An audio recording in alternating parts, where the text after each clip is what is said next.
Olá.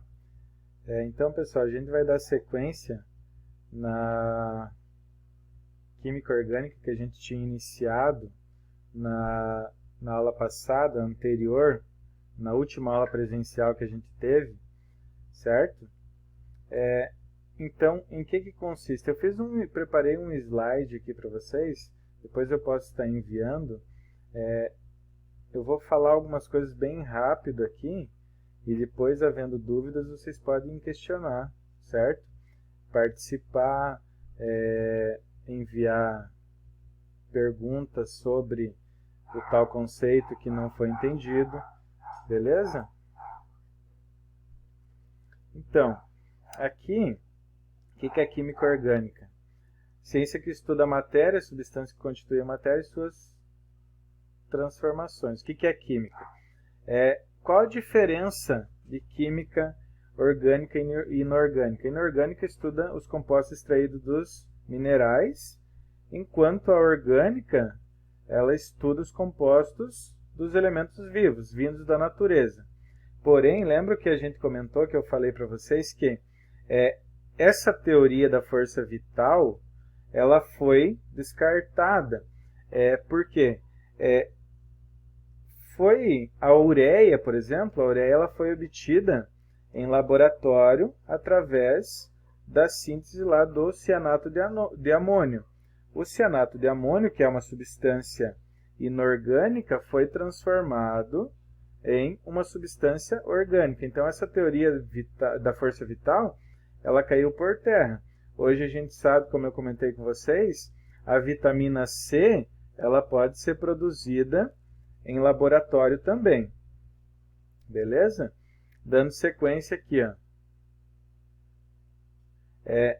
Química orgânica, parte da química que estuda praticamente todos os compostos do elemento carbono. Por que o carbono? Porque, como eu comentei também, o carbono ele está presente em praticamente 100% dos elementos orgânicos. Por isso que a gente vai estudar basicamente o carbono. As representações carbônicas aqui. Algumas coisas vocês já viram, mas mais para frente nesse vídeo e no segundo vídeo, se estender, a gente vai ver a nomenclatura dos hidrocarbonetos. Por que a gente chama, por exemplo, o etanol? Como que a gente caracteriza essa substância etanol? Por que ele é escrito dessa forma? Tem um porquê e a gente vai ver isso. Fórmula molecular, que a gente sabe, não precisa se estender. Fórmula eletrônica. A fórmula estrutural, que pode ser plana ou condensada. Aqui você tem um exemplo de uma plana que aparece todas as ligações da molécula. E a condensada, que só não aparece as ligações dos átomos de hidrogênio. As demais aparecem todas. Fórmula de linha ou de bastão, aparece somente as ligações entre átomos de carbono. Aqui vocês têm as representações, os exemplos. Observem. Tipos de ligações. As ligações elas são diferenciadas em sigmas ou pi. Ligações sigma, representado por essa letra aqui, são ligações extremamente fortes. São as primeiras a ocorrer. Só ocorrem uma vez em cada dois átomos. São conhecidas como ligações simples. Lembram? Mais para frente, nesse mesmo slide, vai falar que o carbono ele é tetravalente. Ele pode fazer até 4 ligações. Essas ligações podem ser simples, duplas ou triplas. Ligações pi são ligações fracas, facilmente são rompidas. Elas são conhecidas como duplas ou triplas ligações. Aqui vocês têm um exemplo, onde aparece as ligações sigma e as ligações pi. Nesse caso, a gente tem 9 ligações sigma e 4 ligações pi.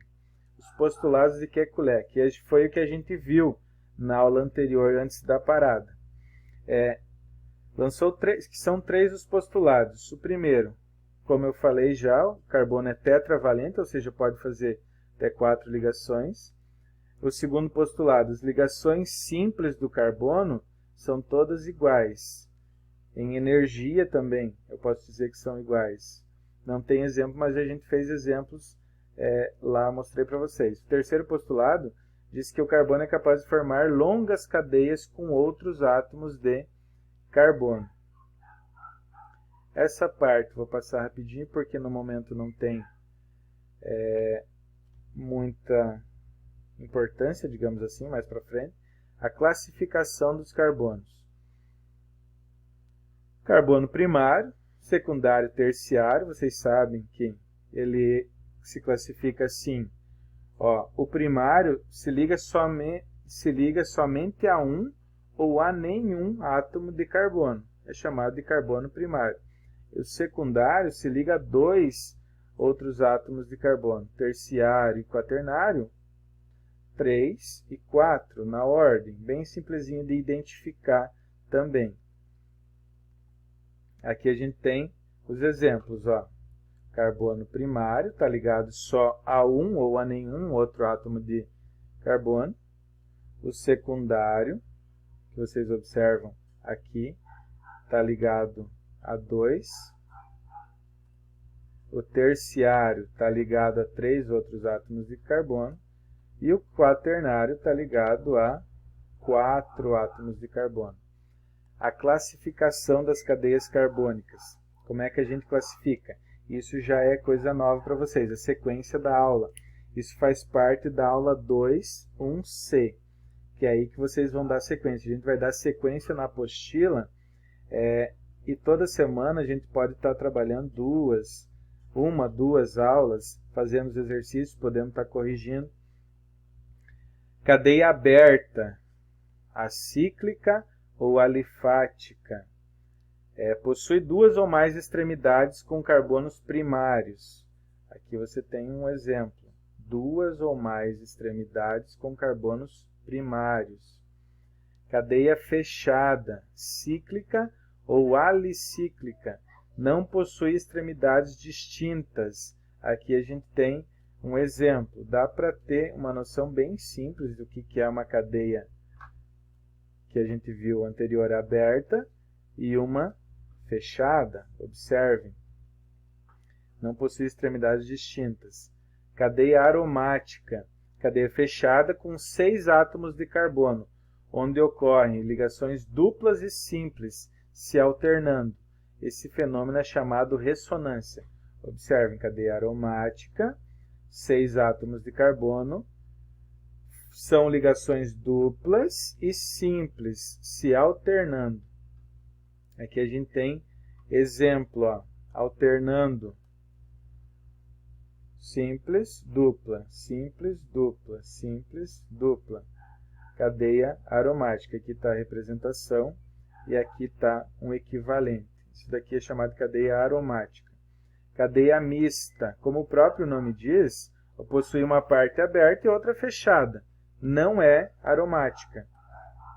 Aqui a gente tem exemplo. Você tem uma parte fechada e uma parte aberta. Essa daqui é um exemplo de cadeia mista. Aqui a gente tem uma outra representação.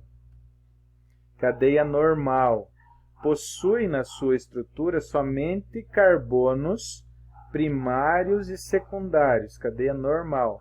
Primários e secundários. Aqui a gente tem a representação delas também. Os exemplos.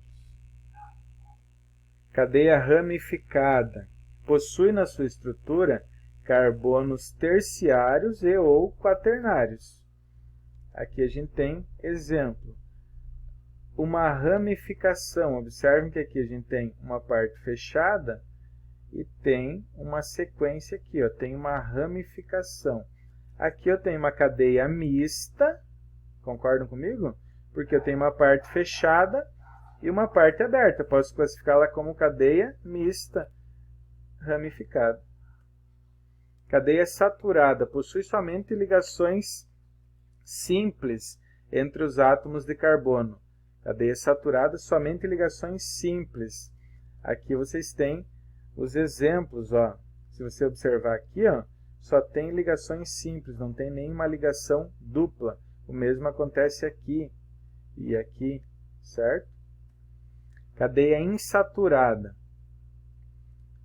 Possui ligações do tipo π, ou seja, duplas e ou triplas entre os átomos de carbono. Observem aqui, ó. Insaturada, ligações do tipo π, duplas ou triplas. Aqui eu tenho uma ligação dupla, aqui eu tenho uma ligação tripla. E nessa cadeia fechada aqui, eu tenho duas duplas e as demais são simples. Essa já é insaturada. Observem que na saturada, nessa parte aqui, eu só tinha ligações simples. A cadeia homogênea não possui heteroátomo entre os átomos de carbono. Observem aqui, o que é um heteroátomo? Átomo diferente de carbono e de hidrogênio. Ó, aqui eu tenho todos carbonos. Não possui heteroátomo. Cadeia heterogênea. Possui heteroátomo entre os átomos de carbono.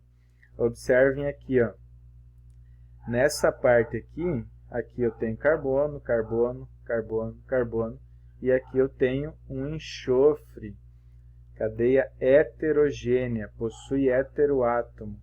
O que é um heteroátomo? Um átomo diferente do carbono ou do hidrogênio. Essa parte aqui finalizou. Eu vou mostrar uma outra. Então, essa parte aí, ela finalizou. Eu vou fazer um outro videozinho 2, no qual eu vou mostrar esse documento aqui, e que é referente à apostila de vocês, que ele vai falar sobre a nomenclatura dos hidrocarbonetos. Beleza?